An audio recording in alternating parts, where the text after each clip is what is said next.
Viral mahasiswa senior Unsri paksa puluhan mahasiswa baru ciuman, video yang tersebar minta dihapus. Viral di media sosial, video puluhan mahasiswa diduga dari Universitas Sriwijaya, Unsri, melakukan adegan ciuman saat mengikuti kegiatan kampus. Video ini diunggah oleh akun Instagram Kementerian _Kurang Ajar pada Senin, 22 September 2025, siang. Dalam video berdurasi 24 detik itu, disebutkan kegiatan mahasiswa baru, Maba, Unsri di kampus Indralaya, Ogan Ilir, dipimpin oleh kakak tingkat. Terlihat sejumlah maba tengah berada di lingkungan rumput dengan sekitar terdapat pepohonan.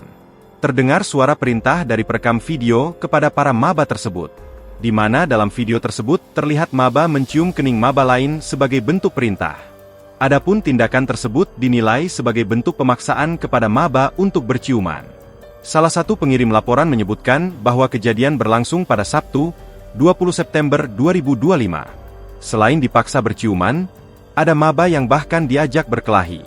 Video aslinya disebut sudah banyak dihapus atas permintaan kakak tingkat. Namun rekaman yang tersisa tetap memperlihatkan suasana tegang. Sementara itu, TribunSumsel.com telah berupaya meminta konfirmasi dari Rektorat Unsri terkait beredarnya kabar ini. Namun Rektor Unsri Profesor Taufik Marwa dan Wakil Rektor 1 Profesor Rujito Agus Suigno tak merespon saat dihubungi via telepon. Download Tribun X sekarang, menghadirkan lokal menjadi Indonesia.